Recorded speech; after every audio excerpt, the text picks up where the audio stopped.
Uma jovem mulher reflete sobre os eventos que levaram ao colapso de seu casamento com o homem que ela descreve como o marido dos seus sonhos. Envolvida em uma série de escolhas impulsivas e carregadas de emoções, ela precisa lidar com as consequências de suas ações, enfrentando não apenas o julgamento de sua família, mas também a perda de tudo o que construiu ao lado do marido.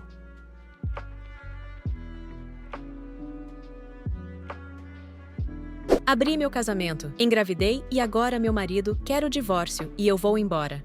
Eu concordei em abrir meu casamento, fiquei grávida no processo e agora meu marido quer o divórcio e diz que quer me tirar completamente da sua vida. As coisas não saíram como eu esperava. Na época desse incidente, eu tinha 25 anos e meu marido, Paul, tinha 28. Estávamos em um relacionamento há quase 3 anos e casados há 1. Meu marido é um homem trabalhador, um grande provedor e um esposo maravilhoso e amoroso. Tudo o que eu sempre sonhei. Cerca de 1 ano depois do nosso casamento, meu marido teve um projeto de construção que exigia que ele ficasse fora da cidade por 3 semanas, incluindo 2 finais de semana. Durante esse tempo, mantivemos conversas diárias pelo FaceTime e trocamos vários textos, porque ambos sentíamos muita falta um do outro. No primeiro final de semana em que meu marido estava fora, 2 das minhas amigas solteiras me convidaram para acompanhá-las a um clube local. Inicialmente, recusei o convite delas, mas elas insistiram, dizendo que queriam que eu fosse a motorista designada, já que planejavam beber algumas bebidas. Eventualmente, eu cedi, mas não avisei meu marido, minha mãe ou minha irmã casada mais velha, porque saberiam que isso não seria aprovado por eles. Chegamos ao clube por volta das 22h30 e o lugar já estava animado, com pessoas dançando e bebendo. Minhas amigas rapidamente se envolveram na diversão, enquanto eu ficava na beira da pista, apenas observando elas dançarem e os outros frequentadores. Durante uma das pausas para dançar, minhas amigas trouxeram seus parceiros de dança de volta à nossa mesa para descansar e conversar. Nesse momento, um homem, a quem chamarei de Joe, se juntou a nós para conversar. Joe era amigo de um dos caras da nossa mesa. Quando minhas amigas e seus parceiros de dança voltaram à pista de dança, Joe permaneceu na mesa comigo e começamos a conversar. À medida que a noite avançava, minhas amigas ficaram bastante embriagadas e causaram cenas no clube. Joe teve que me ajudar a colocá-las no meu carro e generosamente se ofereceu para ir comigo até a casa delas, já que ele havia ido ao clube com seu amigo. Eu concordei em deixá-lo em sua casa, após deixar minhas amigas. Depois de deixá-las, fui até o apartamento de Joe, e ele sugeriu que continuássemos conversando como amigos. Inicialmente, hesitei, porque estava felizmente casada, mas ele insistiu, dizendo, vamos, apenas mais 15 minutos. Relutantemente, eu concordei, sabendo que estava errado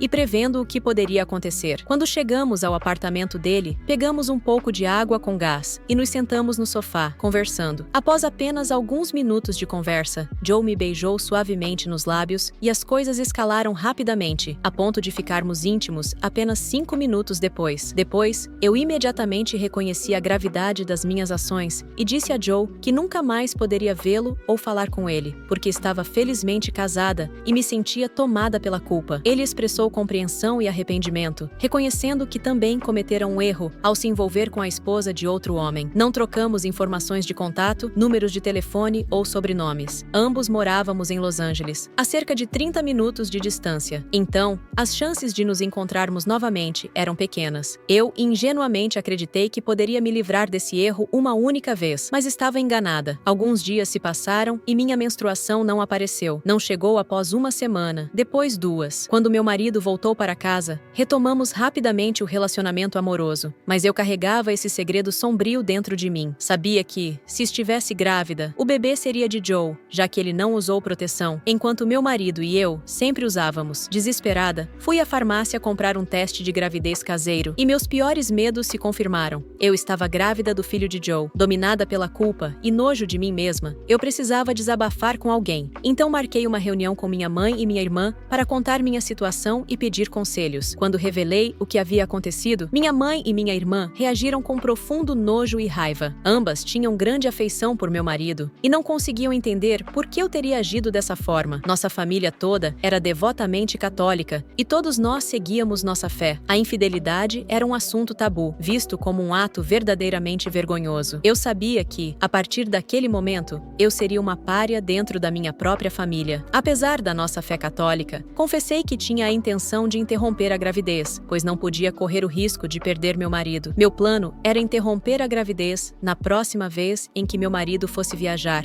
manter o segredo dele e continuar com nossa relação como se nada tivesse acontecido. Minha mãe e minha irmã se opuseram veementemente à minha decisão. Elas insistiram que eu deveria ser honesta com meu marido e, se eu não contasse a ele nas próximas 24 horas, elas se reuniriam com ele e revelariam a verdade. Elas também afirmaram firmemente que interromper a gravidez era moralmente errado e algo de que eu me arrependeria pelo resto da minha vida. Eu sabia, no fundo, que elas estavam certas e pedi a presença delas quando conversasse com meu marido, porque precisava do apoio delas. Elas concordaram e no dia seguinte, nos reunimos em nosso apartamento, aguardando ansiosamente o retorno do meu marido do trabalho. Quando ele entrou, nos cumprimentou calorosamente, chamando-nos de suas 3 mulheres favoritas e nos dando abraços e beijos. Isso me fez chorar. Ele notou minhas lágrimas e as expressões sérias em nossos rostos e imediatamente perguntou o que havia acontecido, se estava tudo bem. Informei que tinha algo importante para conversar e que ele deveria se sentar. Ele obedeceu, sentando-se à frente de mim no sofá, segurando minhas mãos. Foi quando comecei, surpreendentemente, ele não reagiu com raiva. Em vez disso, soltou minhas mãos, se levantou e foi até os bancos da nossa cozinha. Minha mãe e minha irmã estavam em lágrimas enquanto eu implorava seu perdão, dizendo todas as coisas típicas que se diz quando se trai. Desculpe, por favor, me perdoe, eu te amo, farei qualquer coisa por você, e assim por diante. Eu esperava que ele gritasse, usasse palavras dolorosas e exigisse detalhes sobre o caso, mas em vez disso, ele ficou completamente em silêncio, o que me fez me sentir ainda pior. Durante minha descarga emocional, ele permaneceu em silêncio, com o olhar fixo no chão, as lágrimas rolando pela face. Minha mãe e minha irmã se levantaram para abraçá-lo e todos estavam chorando. Eu me senti terrível e completamente enojada comigo mesma. Depois de um momento para se recompor, ele foi ao banheiro, jogou água no rosto, secou com uma toalha e voltou para a sala. Quando ele entrou novamente, me levantei para confortá-lo, mas ele levantou ambas as palmas das mãos e disse suavemente: "Não." Ele explicou calmamente que precisava de um tempo para pensar nas coisas por alguns dias. Durante esses dias,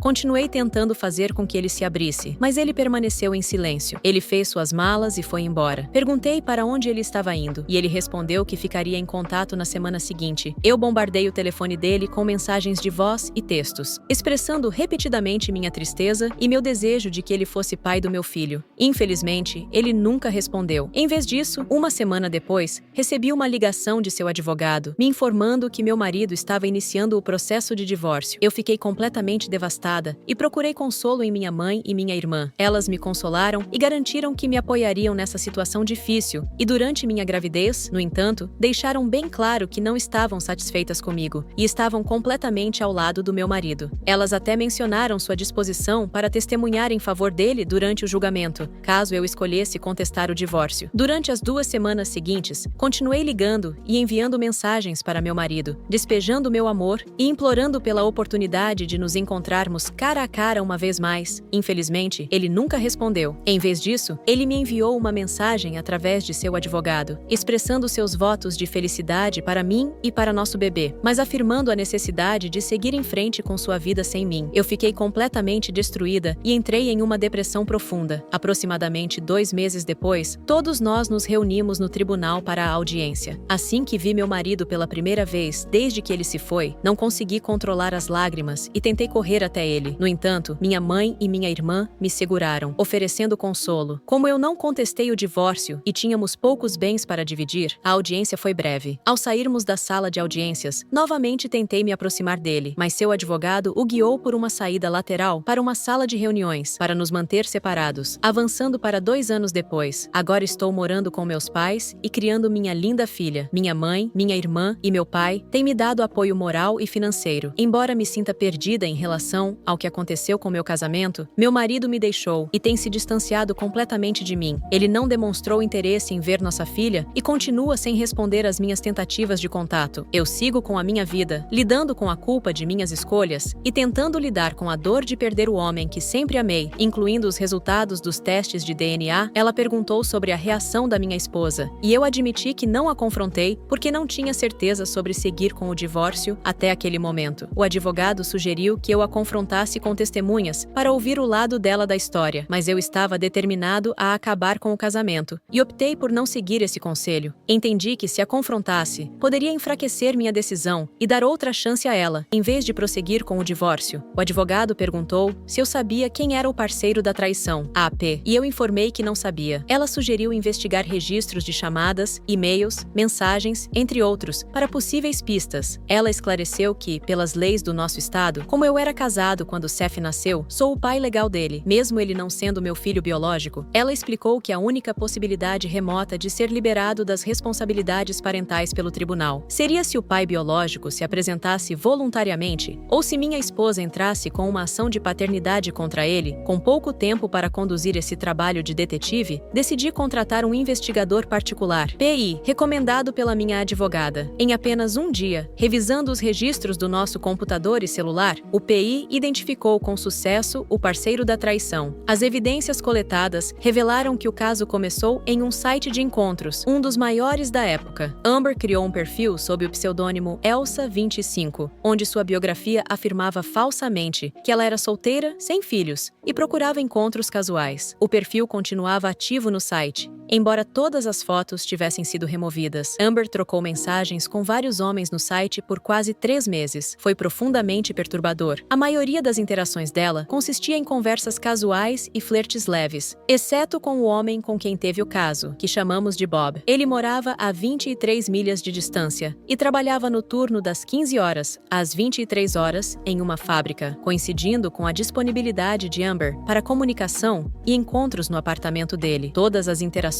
ocorreram através do site de encontros. Vale mencionar que Seth se parece muito com Bob. Amber informou a Bob que não tinha celular, alegando que o havia perdido e não tinha substituído, claramente uma tática para evitar ser rastreada. É possível observar nas mensagens que Amber encerrou abruptamente o contato com Bob após o terceiro encontro, embora ele continuasse a enviar mensagens. Ela nunca respondeu e ele eventualmente desistiu. Desconhecido por Amber, ela configurou notificações do site de encontros para serem enviadas para uma conta de e-mail no yahoo.com. Ela nunca verificava essa conta, mas permanecia conectada. Quando o PI fez uma verificação de rotina no yahoo.com, todos os e-mails apareceram na tela. Contratar esse investigador foi um investimento sábio de $950. Com as evidências descobertas e os resultados do teste de DNA, eu tinha todas as provas necessárias para um divórcio direto e autorizei minha advogada a prosseguir. Planejei entregar os papéis do divórcio a Amber na presença dos pais de ambos. Alguns podem considerar isso uma abordagem menos confrontadora, mas eu havia perdido a confiança em minha esposa e estava preocupado que ela pudesse reagir de forma irracional ou fazer falsas acusações se estivéssemos sozinhos. Informei meus pais com antecedência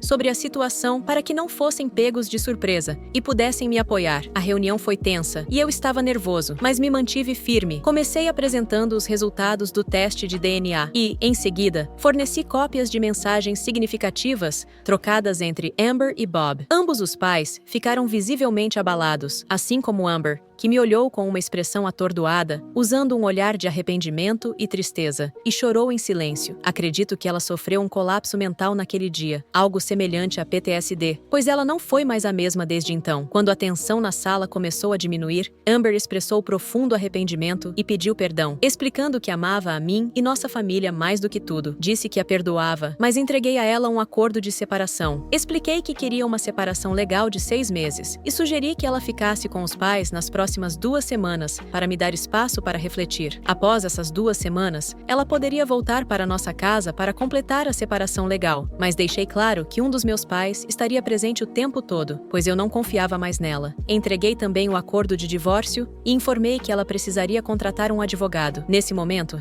ela ficou inconsolável. Sua mãe perguntou se havia alguma maneira de evitar o divórcio, ao que respondi firmemente que não. Ela argumentou que suas ações, embora terríveis, não eram graves o suficiente para acabar com um grande casamento e destruir uma bela família. Retruquei dizendo que ela havia me traído, tido um filho com outro homem e mentido para mim por mais de 2 anos. Como algo pode ser mais significativo que isso? Por fim, eles foram embora e seguimos com a separação, com Amber implorando várias vezes ao dia para que eu não prosseguisse com o divórcio. Durante o período de separação, minha advogada conseguiu entrar em contato com Bob. Ele expressou profundo arrependimento, alegando não saber que Elsa, Amber, era casada. Disse disse que não tinha intenção de destruir uma família e que enfrentava dificuldades financeiras, tornando impossível sustentar uma criança. Ficou evidente que ele não assumiria voluntariamente as responsabilidades paternas. Após 8 meses, nosso divórcio foi finalizado. Durante o período de separação, minha advogada conseguiu entrar em contato com Bob. Ele expressou profundo arrependimento, alegando que não sabia que Elsa, Amber, era casada. Ele explicou que não tinha intenção de destruir uma família e que enfrentava dificuldades financeiras, o que tornava impossível para ele sustentar uma criança. Ficou claro que ele não assumiria voluntariamente as responsabilidades paternas. Quanto ao motivo da traição, a irmã de Amber me informou que ela criou o perfil no site de encontros apenas para buscar a atenção de outros homens, sem intenção de ser infiel. Amber disse que se sentia insegura com sua aparência depois de ganhar peso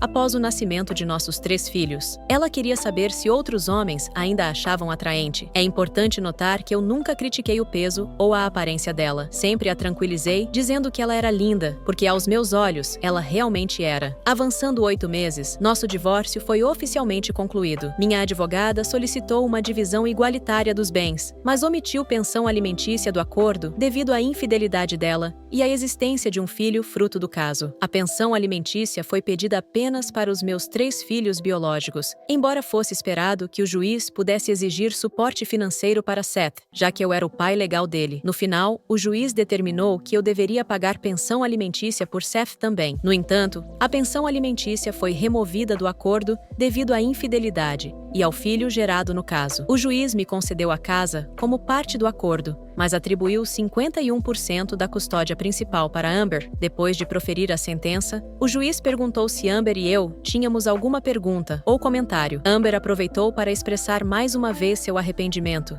enfatizando seu amor por mim e sua esperança de que pudéssemos nos reconciliar algum dia. Então, eu me dirigi ao juiz e agradeci pelo veredicto ponderado e por me permitir falar. Ressaltei o que percebia como uma injustiça nas leis de direito da família do nosso estado, destacando seu aparente viés contra os homens. Questionei a justiça de uma situação onde uma mulher trai, tem um filho com outro homem, engana o marido sobre isso e ainda assim não só recebe a custódia principal dos filhos dele, mas ele também é obrigado a sustentar financeiramente uma criança que não é biologicamente dele. Em resposta, o juiz demonstrou compreender minha perspectiva, mas esclareceu que seguia a lei e priorizava o bem-estar das crianças. Explicou que, nesse caso, era do interesse de Seth que eu continuasse sendo seu pai legal. Ela me elogiou como um bom homem e um ótimo pai, o que contribuiu para sua decisão de me conceder 49% da custódia e permitir que eu ficasse com a casa da família. O juiz enfatizou que a única maneira de o tribunal me liberar da responsabilidade parental legal seria se o pai biológico se apresentasse voluntariamente